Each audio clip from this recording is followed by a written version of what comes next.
Yo, we just people from the north side. Once the Timmy's hit the shore fine. Winter ready on the full ties. Heavy traffic during 4-5. Gotta hustle on your own time. Color people every port side. We just people from the north side. Ladies and gentlemen, it's your host, your boy, George Mackay, back here again on Straight Talk Wrestling. As always, thank you so much for joining me, wherever you are, joining me on audio platforms, YouTube, anywhere that you can find me.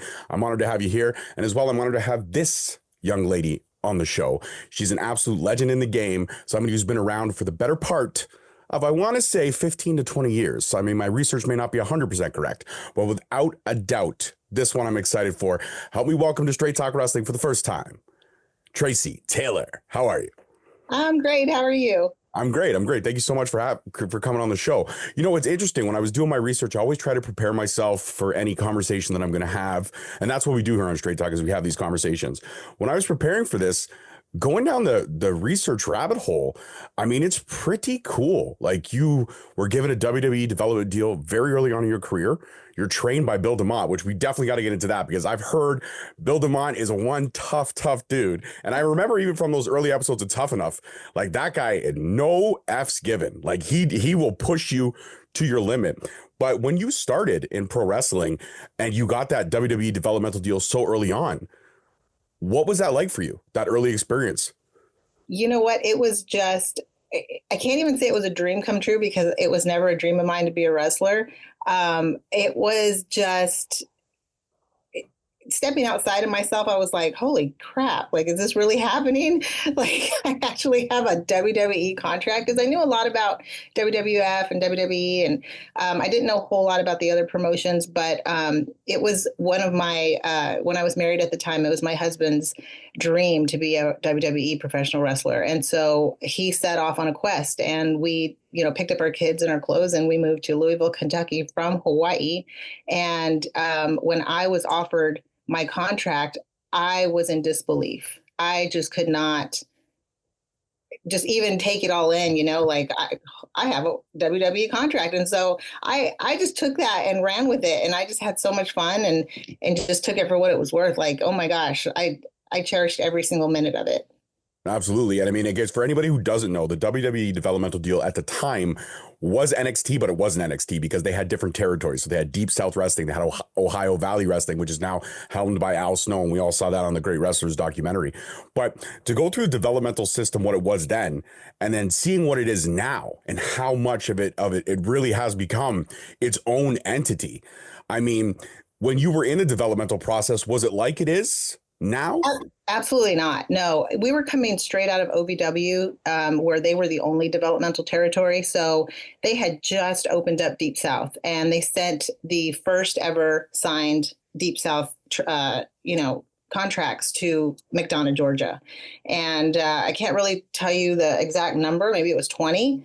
And Angel Williams was the only female that was signed down to come down. And when they came down, the arena hadn't even been finished. So they had to train at a Gold's Gym locally and just do cardio. And I mean, Bill just pushed them to the limit. And my dumb butt went and did it, just for fun. And I couldn't walk for the next 3 days. But it was really tough training. It was. I believe that. And, when you say your husband at the time, he was chasing his dreams. So you just picked up everything, you moved, you took a shot. And I mean, of all places to go from Hawaii, picturesque, beautiful, very chill landscape, very chill vibe, to Kentucky. I mean, that's a juxtaposition. That's got to be a culture shock for everybody in the family. So absolutely. Like, what was that experience like? Oh my gosh. So culture shock. Yes. We made a stop in North Carolina to go see my dad. And it was funny because my son, he was so anxious to go to the beach. He was like, oh, I just want to go to the beach, and I'm like, okay, we're going to go to the beach. So I took him to the beach, and they were so excited to go. And I remember them getting out of the car and running up to the water. And then they just stopped in their tracks, and they were like, Mom, what's wrong with the water? They were just so in shock that it wasn't blue and, just that pretty blue color. And I was like, okay, well, let me tell you about beaches around the world. They're not all the same. But that was a culture shock for my kids. But then going to Louisville, Kentucky, it was snowing at the time. And I am not a girl that likes the snow. I mean, I appreciate it when it happens. It's pretty, but if I've got to like live in it, that is just a miserable time for me because I'm not a cold person.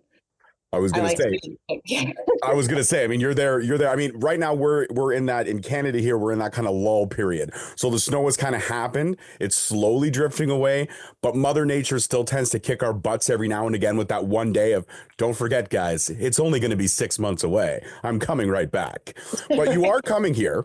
And yes. you are going to be on a tour here, but at least when you're coming here, you're going to be able to experience Canada in the summer, which is phenomenal. Canada in warm weather, spring, summer is so picturesque, and it's picturesque for many different reasons, but landscape wise, I would say we are unmatched compared to some of the picturesque landscapes in the world. We're definitely top 10 when it comes to landscapes. That's for sure. I will say that.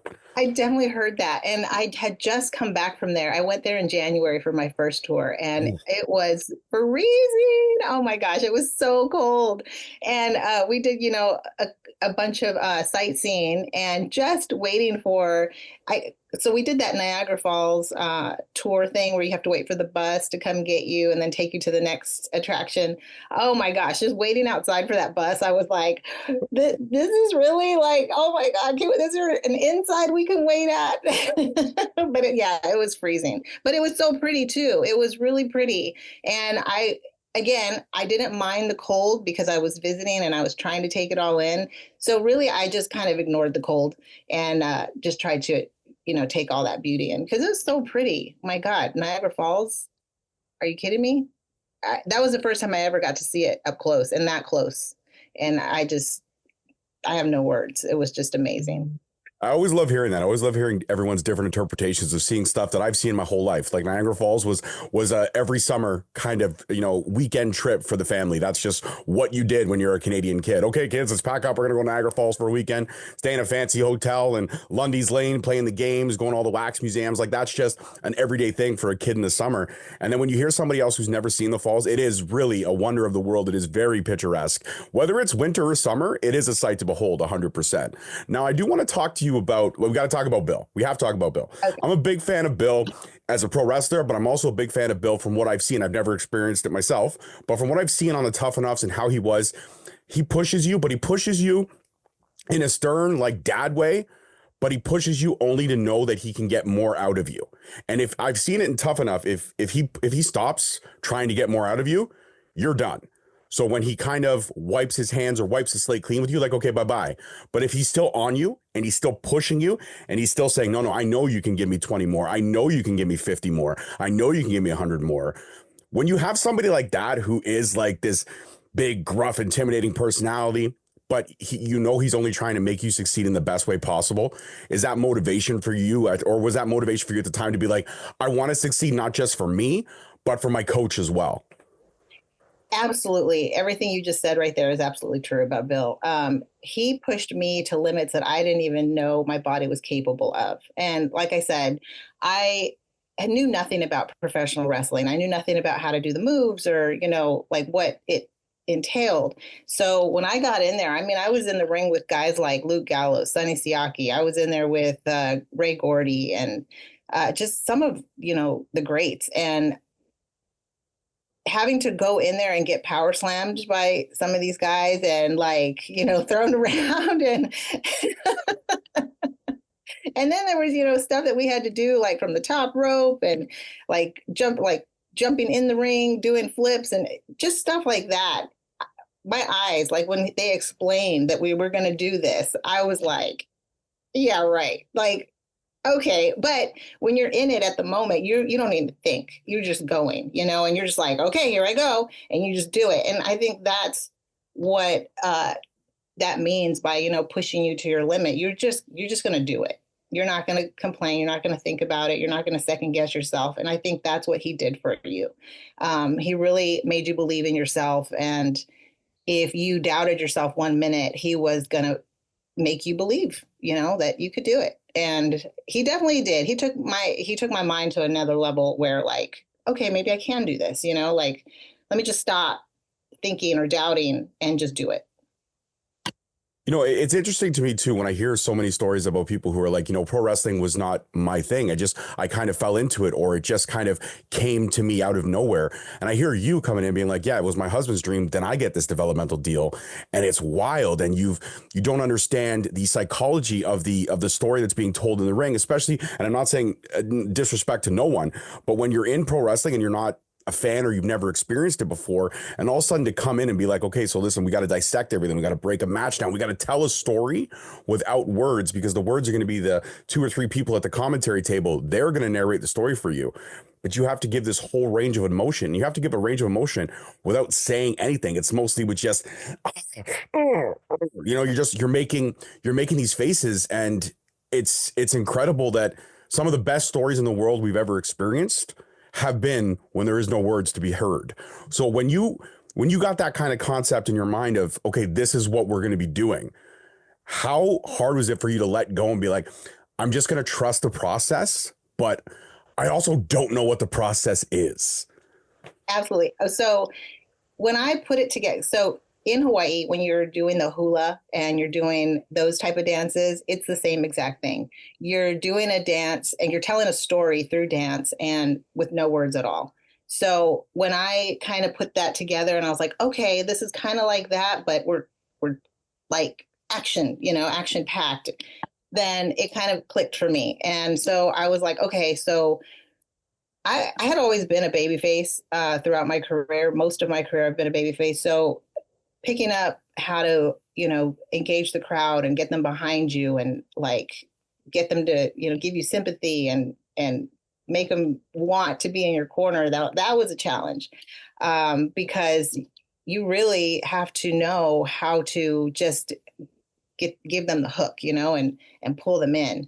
And so that's an art in itself. And by watching tape, by watching other women that have come before me, I feel like it took a lot of work for me to get to where I am today. And without the trainers that I had in my life, I don't think I could have come this far. So I'm really appreciative, and like just that stuff that you learn throughout your career is going to take you to the next level. Like you just have to know, and you just got to keep going.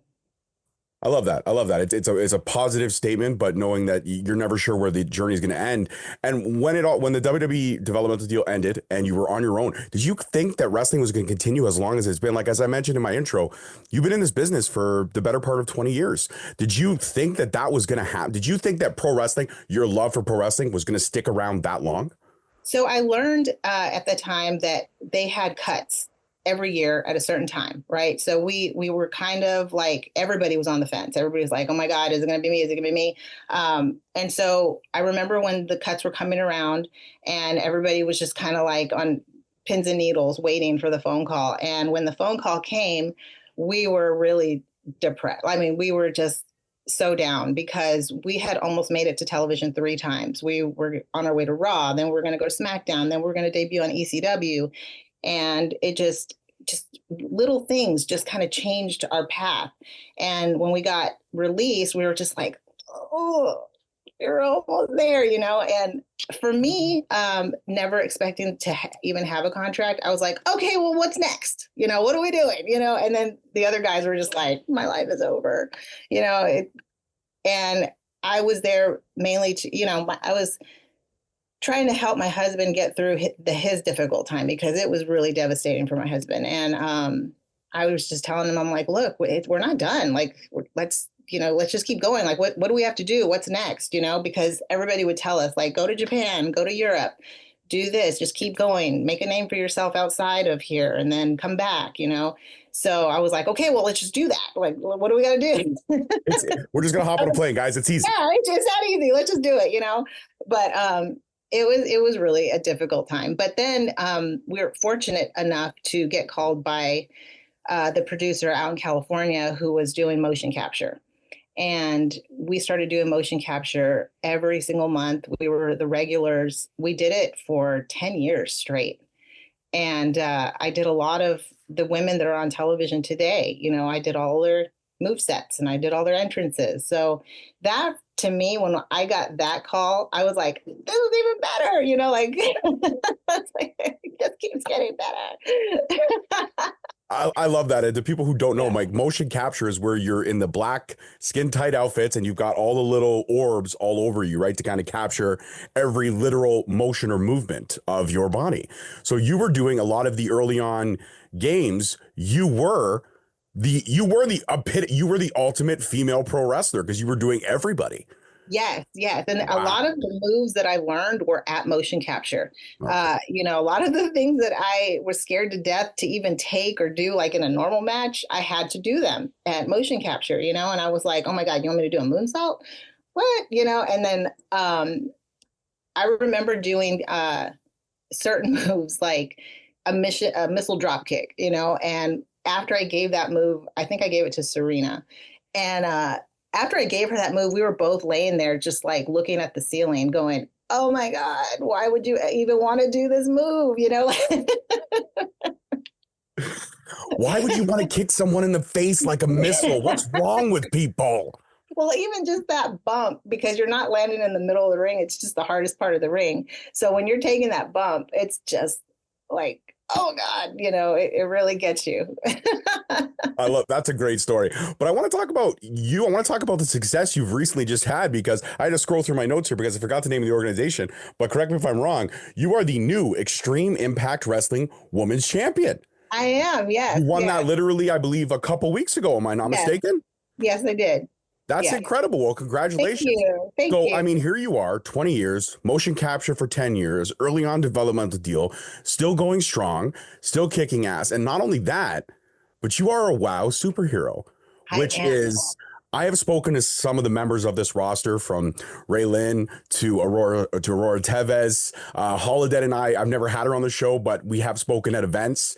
And WoW is a company that I'm a girl dad. And my 16-year-old, she used to do this with me. She used to do the mini host, but now she's moved on. High school and friends is way cooler than, talking pro wrestling. And I understand that. But she's still from time to time will watch it. And my youngest daughter, she's fully invested in it right now. And she loves John Cena, even though John Cena is a bad guy right now. She loves him. Right. She loves him. We were there at Elimination Chamber. She didn't have a reaction. She's like, nope, if he's going bad, I'm going bad. It's all good. It is what it is.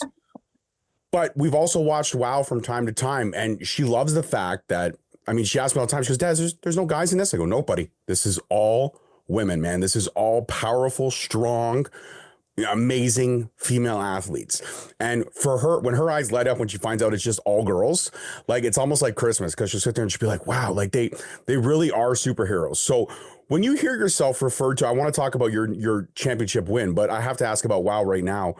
When you hear yourself referred to as a superhero and know that there are little girls out there that are looking up to all of you, and a lot of people will be like, oh, WoW is whatever. WoW is one of the consistent companies that actually has had a TV deal just as long as most of the big companies. People forget, like Impact didn't have a TV deal for the longest time. Now they do again. AEW just got their TV deal, but WoW has kind of always been consistent on cable TV for a very long time. And the production has gone up, the stories have gone up, and the athletes are really amazing. So when you hear about like a 9-year-old girl who's seeing an entire roster of females, what does that speak to you? That is everything to me. I have a daughter myself who is in the business. And when she was growing up, and, I had 2 kids throughout my career, and they were very young. And when they were coming up, I was always careful to not embarrass them. So with my outfits, with, things that I post on social media, I've always got the approval of my son. When I had, a wrestling outfit, I was like, okay, is this too much? Is this going to embarrass you? Like, and he would be like, no, it's okay. And coming from Hawaii, we don't wear very much anyway, coming from there. So my outfits that I wear in the wrestling ring cover more of me than, at home when I'm in, at the beach hanging out. And that's most of the time. So, he would always just be like, no, it's good, Mom, it's okay. And then we'd go about our business. But I was always careful for that. And I always wanted to be that role model for little girls. I always wanted to have them look up to me and know that they could, anything was possible. Like, I just want girls to know that anything is possible. If you put your mind to it, you work hard enough, you can do it, and not just pro wrestling, it's anything. So that's just the kind of message that I want to put out there for every girl. Absolutely. And you know what? I have to ask about your heritage as well. Like coming from Hawaii, I mean, everybody knows about the Samoan bloodline, the legacy, the Samoans, no joke, man. They're just naturally, anybody that comes out of Hawaii seems to just gravitate to wrestling with so much ease, confidence, and success, whether it's on the big stage or on the smaller stages, a lot of Hawaiian and Polynesian representation. So when you get to represent your homeland in such a special way, like whether it's the Island Girl or it's, Tracy Taylor, doesn't matter. When you get, like, even right now, you're repping the flower in the hair, which is so symbolic of where you're from. When you get to represent that Polynesian heritage, not so much the Samoan side of it, but just Polynesian in general, how special is that to consistently be a representation as a woman, a powerful woman of Hawaii? I am just so honored and blessed to be able to do that. And, a lot of times I get the approval of my friends in Hawaii too, stuff that I'm going to put out there because I don't want to misrepresent. I don't want to offend, and I don't want to make it a joke. So I always, run it by my friends. I'm like, is this too much? Hey, what about this? But then a lot of times I have to represent in a way where people can actually, what's the word? They can relate, because a lot of stuff people can't relate to it. And so I have to make it, I guess, touristy. So they can, like the grass skirt, and we don't walk around in Hawaii in grass skirts. That's just not what we do. That's more of the Tahitian dancing style, but that's what everybody can relate Hawaii to. So that's why, a lot of my friends that are in Hawaii, they're just like, girl, you're crazy. Like, what are you doing? I'm like, well, and then I have to explain it to them because it's all about what people can relate Hawaii to. And looking at you, and just like you said, the flower is very symbolic of the islands. And so I try to keep it very respectful and try to represent as best I can. Absolutely. And I think you do that. Like I've watched some of your matches. I've watched some of your early stuff. I actually went back down the archives, found a couple early Deep South matches, which was pretty cool. I was like, look at this. The internet is a great thing. Sometimes the internet is poisonous, but Yes. Sometimes the internet is a great thing. When you go, I'm not going to lie, Tracy, I will let you know that I have gone down the YouTube rabbit hole many a time. I've started searching one thing. Next thing you know, I'm searching everything. I've gone from car videos to, classic. I'm a big fan of 90s TV commercials. Okay, to go back to the 90s TV commercials and see how horrible they are, it's incredible. Like nothing compares to 90s TV commercials. Right. Okay, they are gold. So I've lost hours of my life going down these rabbit holes. But when you're doing the research for somebody like you who's had such a vast career, and the great thing is that I don't have to segue. You've been down this road before. You got the media stuff down. Like you segued into motion caption. I'm like, oh, she went there. I didn't even have to build to it. I love it. Conversations like this are so much fun. But now let's talk about your recent win. You are a women's champion again. You're repping, again, Extreme Impact Wrestling. Yes. And when you come here, I believe for your next tour, your spring summer tour, you will be bringing that title, I'm hoping, with you here to the Great White North. Yes. Yeah. And we will be putting it on the line, of course. I'm not sure. I'm not sure what I'm going to be doing. I know I heard I'm going to be facing Hammerlock's women's champion, Okay. I believe. So I don't know. I don't know if we're putting both titles on the line or not. So we'll have to see. That's amazing. And when is that happening? When are you coming down for Hammerlock? I am coming down. Let's see. I'm going to be on your side April 30th. I come in, and then I think the show is the first, second, third. I think it's on the 3rd. All right. So yeah, nice. You'll be experiencing Ontario in May, which is a solid month to be in. By then, Mother Nature's little one more screw you, Canada, will have long gone. So you'll be good. And we're just coming off, obviously, that's a couple weeks after WrestleMania, which is the biggest, spectacle of our fandom of wrestling. Do you have any bookings in Vegas? Will you be in Vegas taking in WrestleMania weekend? No, not at all. And I was hoping, because everybody was asking me, and I was like, I had no idea that, everybody was going to be there. And so I was like, no, I really wanted to be there, but unfortunately, no, I don't have any plans as of right now. But, I am that type of person that if you call me and want me to be there, I can show up. but Well, we'll see. who doesn't want to wow superhero there? Or who doesn't want to, Oh, OVW is going to be over there. Maybe OVW wants to bring back some legacies. Why not? Right. I right, mean, right. there's such a storied history with OVW, and even with, again, Deep South, even though it was started shortly after OVW was like that crown jewel of everything. And then you had Florida, obviously, and all the different other, and then eventually everything shifted over to NXT, which is what we have today. But I mean, when you look at when you see that OVW is really the only one standing, and knowing that you were one of the early pillars or catalysts of that facility, that's got to be something special to all you WWE developmental deals from early on, right? Like, I Yeah, mean, to know that OVW is still standing, how cool is that for you? it was so cool. So I was trying to put my name back out there, and I went back to OVW right before they did renovations, and right after they came off of their Netflix series. So I was right behind it, and just to go back into the arena and be welcomed in by Al Snow and everybody there, it was such a an honor. It was such a great feeling to be able to get back into the OVW ring. And the fans, some of the fans even remembered me from the first time I was there. They were just like, I remember you and Micah, and I was like, oh my gosh, that was amazing, because that was so long ago. But yeah, it was just it was great. I enjoyed every second of it. And then so that's when I actually changed my name over to TT. And so everybody was like, "Oh, you're going to go by TT now?" And I was like, "Yeah, that's going to be the new name." And so it picked up so quick. And so I think if you see me in the north, or in the, I don't even know what it's called. Is it Midwest? No, it's not Midwest. It's the North. Yeah. Up there, Kentucky, Ohio. Yeah. They know me as TT. You go down south, I'm Tracy Taylor. Like, they're like, TT, what? So it's Tracy Taylor in the south, TT in the north, and then, up to Canada. So it's all those names. And then, you We're go to getting out California. there Yeah, you go to worldwide. California, I'm Kalaki. So, what is in the Polynesian representation, Kalaki? I know that everything kind of has a name.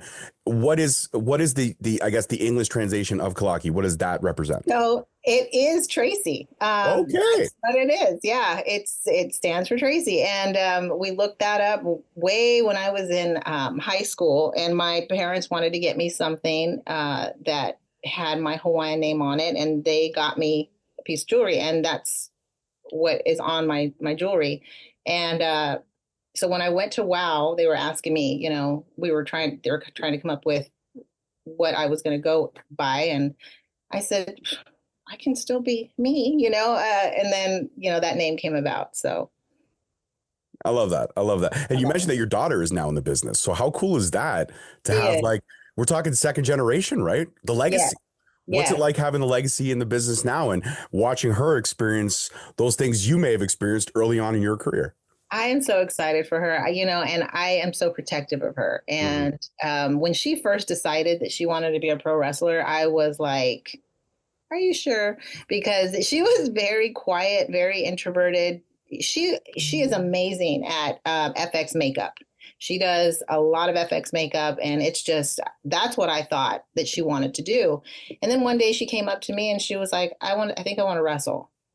And I was like, "What?" And this was around the time that I was thinking about retiring and just kind of, focusing on my gym and focusing on my business. And she was like, "Yeah, I really think I want to give it a try." And my husband was like, "No, absolutely not." I could It's see like, that. No, no, no, no. Do you yeah, understand how many surgeries I have? No, no, no. right. And she was only 15, 16 at the time. So she was like, "No," and then what really got us, she said, "Okay, well, I'm going to do it with or without you." So uh, that's it. And so then I was like, "Well, looks like I'm not stopping anytime soon." So that's what kind of motivated me to stay in the ring. And so we started training at the Good Brothers Dojo with her, Luke Gallows School. And then it was, that's where her career started. Awesome. Amazing. And you know what though, but that's a testament to you two as parents, right? Because she may be quiet, she may be introverted, but when she has something to say, you listened. And she Yeah. told you flat out, You guys don't want me to wrestle? Cool. I'm going to wrestle anyways. I could be doing other things. I could be going crazy, but I'm telling you, I want to wrestle. So, mom, dad, you don't want to give me permission? No problem. When I'm 16, I don't need your permission anymore. I can step in a ring. I can start training. And then you're like, okay, well, shit. Now I got you. But you know what? It's also kind of, maybe it was a blessing in disguise for you, because I feel like in this second stage of your career, like to go from hanging up the boots to being like, well, maybe I'm not going to stop anymore. But now you get to share these experiences. And you know what? It's a great testament of storytelling, because when you are ready to say goodbye to pro wrestling, who better than your daughter to have that final farewell match with? And that's a story that is amazing. That's a story, like to quote Beauty and the Beast, a tale as old as time. Mom and daughter squaring off in the circle. Daughter pins mom, and then mom rides off in the sunset. You can't write stuff like that. It's magic. You know, and every time I do get to work with my daughter, it's just the happiest time for me. And she she she is very careful to not hit me too hard, you know, and I'm like, no, let's go. Yeah. And she'll pin me and just be like, oh my gosh, mom, are you okay? And I'm like, I'm fine, keep going, you know. But we have so much fun, and she is amazing. She really is. I let her do her thing because she's had a lot of great training, I feel, and I just let her go. And I'm like, you're the heel. I'm not going to say anything. You go for it. You know, like whatever you want to do, you let me know. And then we, you know, sort out the finish and we just go for it. But I'm excited that she's going to get to go to Canada and I get to go with her for the very first time. And she's jumping on board right now and going to a lot of other promotions with me. So you're going to see that she's going to be showing up with me to a lot of promotions that I'm working at. So she just wants to get out there, get her name out there. And yeah, I just want to open some doors for her and, you know, help her as much as I can before I do hang him up. I like that. I love that. I actually I love that. I love that the journey is so special. It's almost like, you know, I'm going to go to these places. I'm going to take you with me. We're going to open those doors. And then when you want to go back, the door is already going to be open and it's going to be that much easier. And what's the vibe? What's the character? What does your daughter represent? Is she also represent the Polynesian descent, or we got a little bit different? We got a little different feel from her. She represents the islands as well. She goes by Tsunami, and she is a more scarier character. So, you know, if you go to Hawaii and you listen to all the haunted stories or the darker tales, she represents that side of the island. So, you know, like the night marchers and just the ghosts that hang out, you know, in the mountains. But that's her character. That's who she likes to portray, and she does it so well. She really does. I love that. The night, you know, I have heard about the night marchers. I used to have a friend from Hawaii in school, and him and I were big in horror movies, and we wanted to be, you know, the next great horror movie aficionados. So we actually tried to do a horror movie on the night walk. It was not good.